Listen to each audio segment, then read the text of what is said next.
Tales Under a Broken Sky, Episode 20.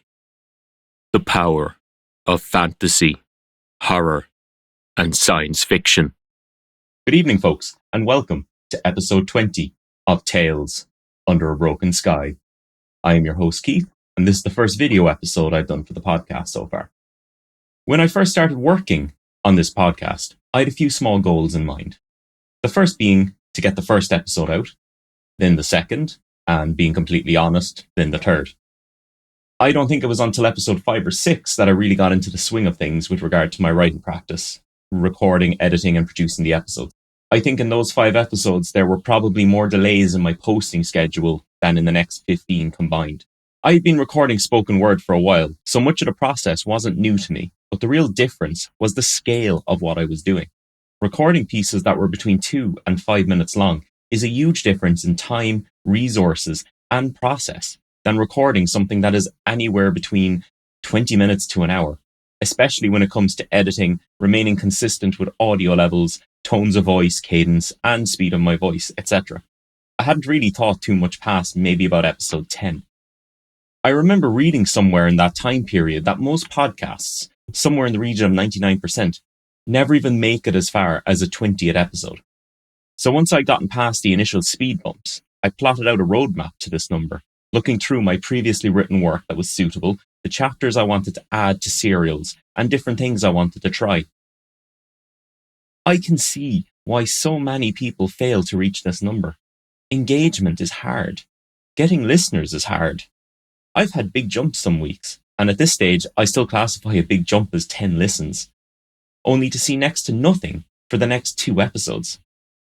I've had times where I've been over the moon because my follower count jumped by 2, just 2, only to see nothing for months again.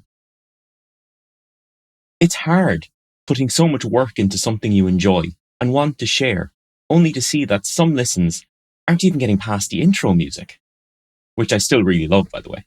Every time I listen through a new episode, I get a little chill thinking that I put that together myself. It is so close to what I envisioned and imagined when I first sit down to compose it. And it can be devastating to think that a lot of people don't even have the patience to listen past the first 10 seconds. Never mind the whole 38 seconds of the intro. Getting real, as of writing this script, I have about 15 followers across all platforms, or at least the ones I'm aware of and monitor regularly. And I'm just shy of 100 listens on Spotify from 20 episodes. That can be a bit depressing. I really try not to get down and disappointed with this. It's not really why I started this project in the first place, but it is very discouraging. I have no ad budget, no marketing budget. I am quite literally at the mercy of the elusive concept of organic reach, which, when everything is buried behind an algorithm, is painful at best.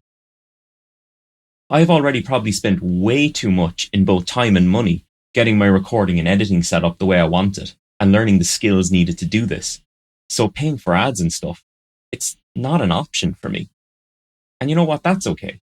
I started this project because I wanted to learn some new skills, finish editing some short stories, get back to work on some partial manuscripts, get some new story ideas off the ground, build a better writing and editing practice. These are the results and stats that I look at when defining the worth or my happiness with what I have been building for the last 12 months. I don't really care for writing to market or what's popular, and I'll go ahead and say it straight out. Werewolves are my least favourite horror creature. I hate writing romance, and while I'm not against spicy content, unless I feel it really belongs, I just don't do it. And that is literally most of the time. I think across all the manuscripts I'm working on at the moment for this podcast, there is 1, maybe 2 scenes or chapters that have some romantic content. It's just not how I like to write, plain and simple. I don't write what's popular because of vanity or artistic ego. I simply don't write it because it's not necessarily what I like to write. Does that put me at a disadvantage? Maybe, but once again, I'm not in this for the likes. Would I eventually like to get a few euro from what I do? Sure. it would be great to recoup the odd expense I've incurred, like the price of the DAW I like working with, the price of some of the plugins and sample packs I picked up along the way, or even just the cost of website hosting. I could have done most of that for free. Audacity is cool, but I never really felt the workflow there. There are plenty of Creative Commons license sounds out there, but sometimes they aren't quite what you need. Stock plugins are great for most things, but sometimes you need an effect or a software instrument that simply isn't there. I could have done a free website, and I did try out a bunch of services when doing it. I think I had about 5 drafts of the website on different free services. I just couldn't find a template with the functionality I wanted or liked. Or there were some limitations that I just didn't want to have to deal with. Some of it was a personal choice. Some of it was purely a creative decision. And some of it was just straight up trying to make my life easier. So, I would waste less time fiddling with things in the background and could spend more time writing and recording. Am I a great narrator? I'm not bad, but I've gotten immeasurably better over the last year. Am I a decent voice actor? Not in the slightest, but I do try, and I am making progress. Are my stories perfectly edited? Not 100% of the time, but I wouldn't put them out there if I wasn't confident in them in the first place and they were something I would read myself in my leisure time. And if I'm being honest, the quality of content and ease with which I'm writing now is significantly better and higher than when I first started this. I even had my first short story published recently in an online magazine last month. Things are moving on, slowly maybe, but they're moving. I try to make things fun, or at least a bit interesting. And I try to bring something into my writing and stories other than blood, gore, dragons, lasers, and tropes. And I think for the most part, looking back over the last year, I've succeeded in that. But that's enough talk about me. I really want to get on to the main purpose of this episode. One of the main reasons I started this project, one of the main reasons overall that I write at all, is my love of the fantasy, horror, and science fiction genres. I read wildly, but these are the spaces I always find myself coming back to. The spaces my brain always goes to when I'm working on a new story or piece of content. And recently, I found myself thinking about why I enjoy these genres so much. There is some overlap, but each of them also provides something different to me that the others can't. So that's what the rest of this episode will be about, looking at the roles these genres play both for me and as a society as a whole, or I suppose we could just say culturally. I'm going to start with fantasy, both because it's alphabetically first, and also in many ways it's the least cosmic in scale, which is probably a really bad way of putting it, but I'll explain my thoughts on this. Fantasy for me is really about the wonder and awe we direct at the world around us, the immediate vicinity of our experience. It's about our closeness with nature, whether or not it takes place in the forests or the mountains or in cities. Anytime magic or unusual creatures take center stage, we are exploring our connection with the world around us. That's what magic really is, isn't it? Whether it's an innate ability people are born with, like the channelers in Robert Jordan's Wheel of Time, or something that can be learned and studied, like in Babel. It explores our relationship with the world, with nature, and the universe, and how we can harness the vast powers and energy of those elements. It's no wonder that many fantasy stories place magic at odds with concepts like industrialization. It provides a pure escape from the world, from science and the overwhelming need to explain everything that happens from a scientific perspective. It is escapism. It is the power of imagining a different world, a world where the rules and norms of our own society don't exist. There is something more raw, more visceral than the all-consuming daily grind. We imagine mythical creatures and beings, races like elves and orcs, as a way of conceptualizing and exploring our prejudices, as a way of visualizing differences in society, as a way of seeing the strengths and weaknesses of others in a way that allows us to come to terms with our own limitations. Obviously, this presents problems when these tropes and characterizations are taken more literally than they should be. For me, these characters aren't about explicitly showing the differences between peoples and races. but about exploring our own internal conflicts between love and hate, peace and violence, selflessness and selfishness. If I have one fault with the genre, it's that too often things can be portrayed as too black and white. Fantasy cultures and societies often take on the attributes of real-life cultures and can reinforce pre-existing assumptions. And this is problematic.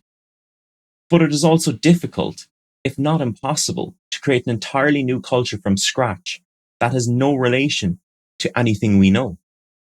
I studied politics and philosophy for years in college, so look, we can talk about David Hume and his work for years here. But it is hard. Everything that we know, everything that we view or conceive about the world around us is based on what we see and what we know. It's very hard to make a complete break from that. And I suppose, secondly, if we put the philosophy aside, cultures and societies in our own world are so varied and diverse. It's difficult not to have some overlap somewhere along the way, even if it's unintended.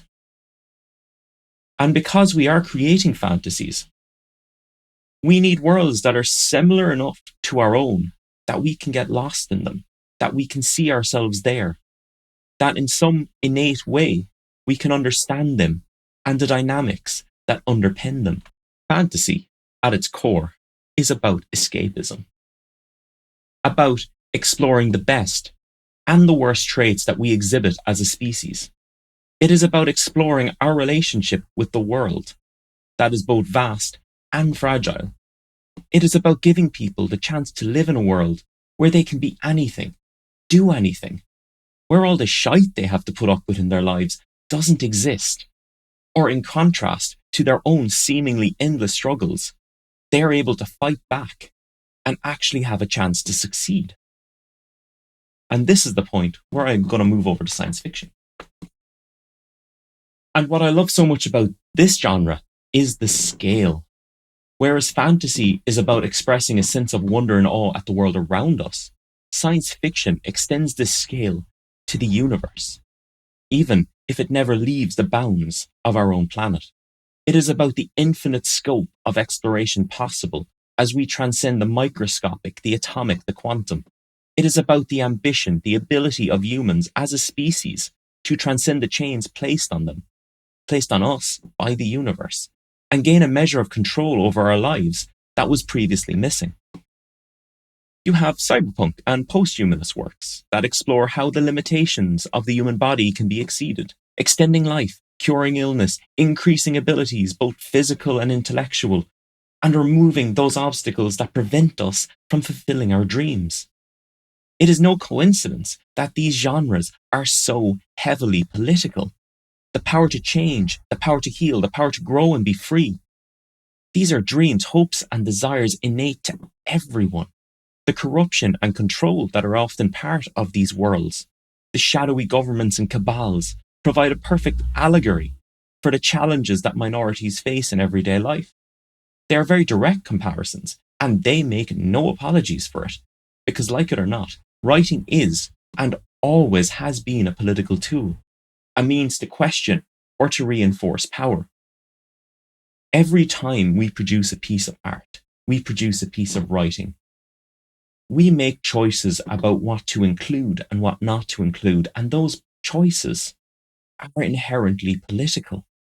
Because at the end of the day, when you choose to abstain, when you choose not to speak, you cede your power to someone else who will, and they don't always act in your favor. Science fiction, in particular cyberpunk, questions the goals and motives of progress in the world. Will it benefit everyone? Or just the select chosen few? But it also provides the chance for people to once again escape the bounds of their current situation and imagine a future where they can fight back, where they can belong, where they can be the main character, and they can make a difference. If we extend our scope outwards past kind of planetary science fiction and out into space opera, we enter a whole new realm of wonder and awe. The universe becomes exposed in its vastness, in its mystery. It is no wonder that our distant ancestors turned to gods and deities to explain the world. why they were so fascinated with the stars, why it is so hard to comprehend the scale of what is up there in the night sky while bound to the surface of the earth. Take a look up at the night sky on a clear night. Take in the stars. They are not static. They blink in and out of view. They fade. They grow brighter. They have a sense of depth that should be impossible to conceive at such vast, unimaginable distances. Yet, that depth can still be perceived. Gaze up at the stars and feel that depth, the sprawl, the utterly ridiculous scope of what we can see in the night sky.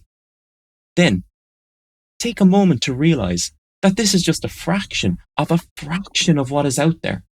Even the most powerful of telescopes perceive distant galaxies as nothing but blurry shapes. And each of those galaxies holds the vast, unfathomable depth of the night sky 1,000,000,000 times over.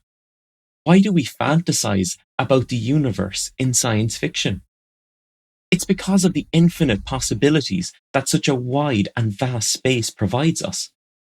There is no horizon, no mountains blocking our view. There is just a space so large that there is literally not enough time in the life of the universe to even catalogue everything, never mind visit and experience it. Anything can be out there. Our greatest hopes and dreams, our salvation, alien worlds that we can barely imagine, species, cultures, and societies that we can't even dream of, even though we still try to. You have the crazy shifting world of Stanislav Lem's Solaris, the varied, intricate societies of Lecky's Rack Empire, the vast jumps in time of Alistair Reynolds with stories that span centuries. When we look to the sky, we see the future. We see salvation. We see a new frontier where anything we can imagine is possible. We see the possibility of building a new and better world for ourselves. As vast and terrifying as that universe is, it is hope incarnate. Because we are part of that machine. And this brings me on to horror, which for me ties the elements of the other two genres together. Personally, I've never really been one for slasher horror myself. It's not really the gratuitous violence that gets me. It's that gore and blood don't really scare me. They don't really affect me. The most visceral reaction I will have to something in that genre is sympathy for someone when they get a blow to the genitals. And that's it. A quick ooh. But the psychological part, that is what really gets me. That's what affects me. That's what draws me in. It is the dark, unshakable fear of the unknown, the unexplainable, not the brutality, that gives me a cathartic release from the genre.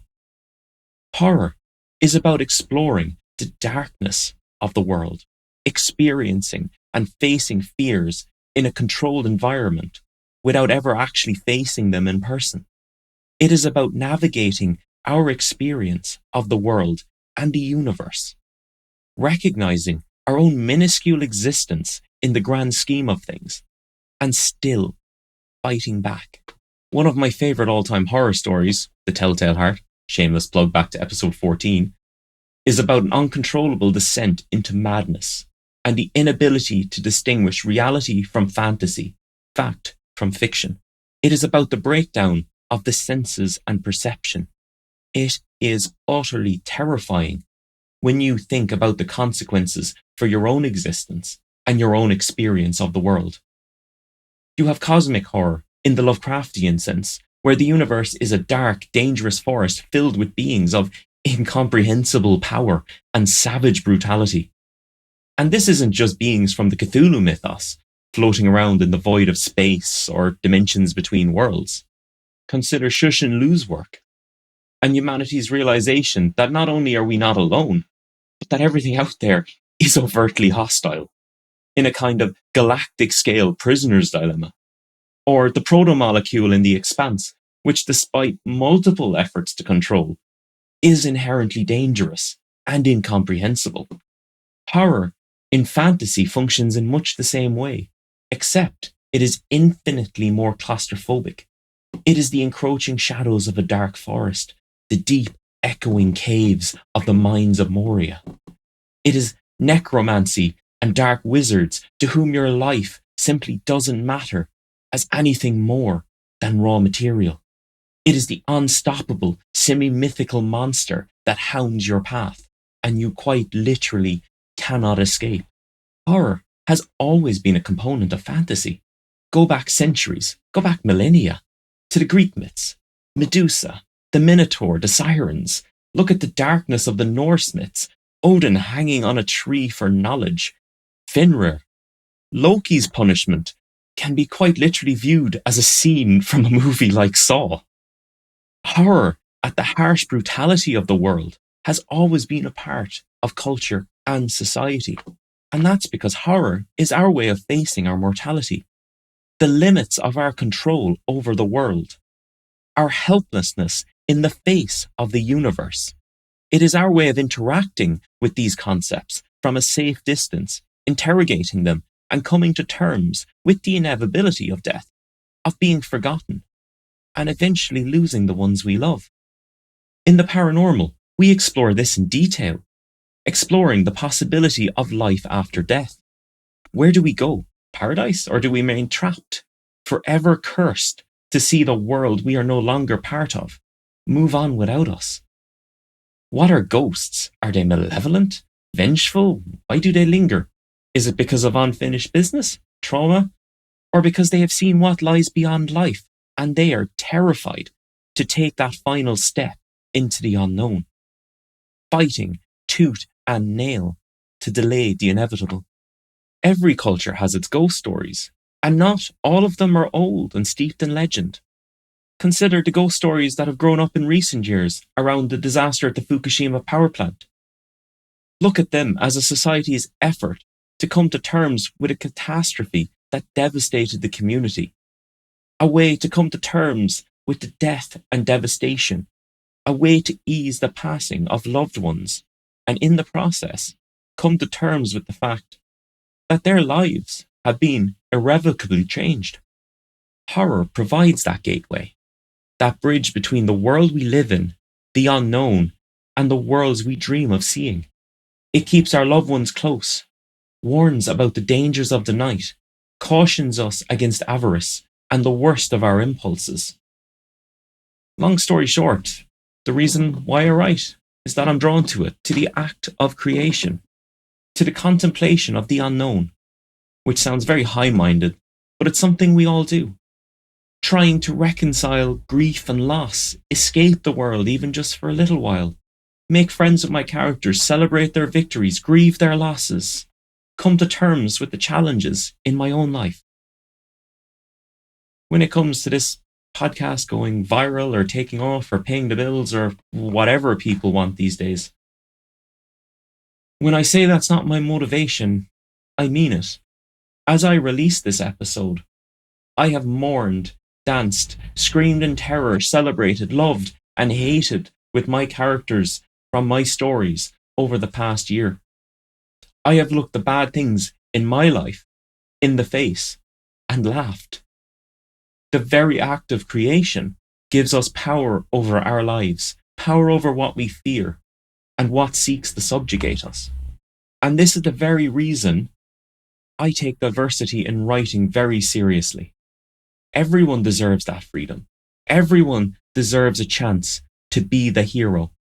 Everyone deserves the chance to imagine something better for themselves, even if it's just for a few moments in their day. Diversity in literature, in fantasy, in science fiction, in horror, in the arts, it's not an agenda, as some people would have you believe. It's a core component of what they are at their very core. Every one of us is different. We all have different skills, different traumas, different abilities, different challenges in our lives. Including a character that's gay or trans or disabled or neurodivergent or has a different skin color or language or culture, that's not an agenda. It does not and should not threaten you and your identity. What it is a chance, an opportunity for someone someone out there to escape, however briefly, a chance to dance, to sing, to fight, to laugh, to cry, to grieve, to love, without judgment and without prejudice. Art, writing, literature, painting, poetry, film, they give us a chance to see ourselves in someone else's shoes. And that is a gift. So on that note, here's to the next 20, the next 50, hell, the next 100 episodes. Because I'm not going anywhere. Maybe somewhere along the way, you'll join with me on this journey too. And when you do, I'll be waiting there with open arms. Until next time.